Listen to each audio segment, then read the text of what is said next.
দল, সাধারণ শ্রমিক সবাই একযোগে সমালোচনার ঝড় তোলে। শ্রমিকদের এক নেতার ভাষায়, এটা বন্দর নয়, এটা আমাদের সার্বভৌমত্ব। বিদেশিদের হাতে দিলে আমরা কি স্বাধীন দেশের মানুষ? সরকারের ভেতরে অস্থিরতা, মন্ত্রিসভায় তীব্র উত্তাপ। সূত্র জানায়, বন্দর হস্তান্তর ইস্যু নিয়ে গতকালের মন্ত্রিসভা বৈঠকে তীব্র বিতণ্ডা হয়। কয়েকজন মন্ত্রী সরাসরি বলেন, এই সিদ্ধান্ত দেশের জন্য বিপর্যয় ডেকে আনবে, আমরা এর দায় নেব না। এই অবস্থায় ডক্টর ইউনূস নিজেই বিচ্ছিন্ন হয়ে পড়েন। নেতাদের একাংশ তার উপর আস্থা হারানোর কথা প্রকাশ করেন। বিরোধী দলগুলোর রাস্তায় নামা, চাপ আরও বেড়ে যায়। আওয়ামী লীগ সহ বিরোধী রাজনৈতিক দলগুলো এই ইস্যুতে সরাসরি রাজপথে নামে। বিভিন্ন স্থানে বিক্ষোভ মিছিল হয়। ঢাকা সহ বড় শহরগুলোতে স্লোগান শোনা যায়। চট্টগ্রাম বন্দর ব্যাচে যারা দেশ বিরোধী, তারা বিদেশি দালালি চলবে না। রাজনৈতিক বিশ্লেষকরা বলছেন, এই আন্দোলনই ইউনূস সরকারের পতনের শেষ ধাক্কা হয়ে দাঁড়ায়। আন্তর্জাতিক মহলও উদ্বিগ্ন।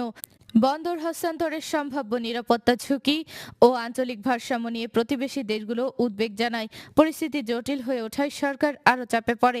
আজই পদত্যাগ, সরকারি মহলে তড়িঘড়ি প্রস্তুতি। প্রশাসনের একাধিক নির্ভরযোগ্য সূত্র জানিয়েছে, ডক্টর ইউনূস আজই সন্ধ্যায় জাতির উদ্দেশ্যে ভাষণ দিয়ে পদত্যাগের ঘোষণা দিতে পারেন।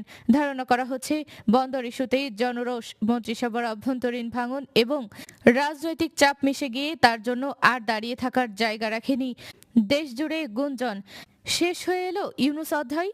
রাস্তাঘাট, সামাজিক যোগাযোগ মাধ্যম ও রাজনৈতিক অঙ্গনে একটাই আলোচনা, চট্টগ্রাম বন্দর ভুল সিদ্ধান্তের বলি হয়ে এবার কি বিদায় নিলেন ইউনূস?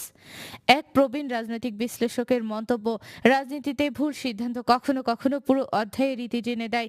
ইউনূসের ক্ষেত্রে বন্দর সিদ্ধান্তটাই সেই অধ্যায় সমাপ্তির কারণ হয়ে দাঁড়ালো। শেষ কথা, চট্টগ্রাম বন্দর ইস্যু পুরো দেশ যে ঝড় তুলেছে, তার কেন্দ্র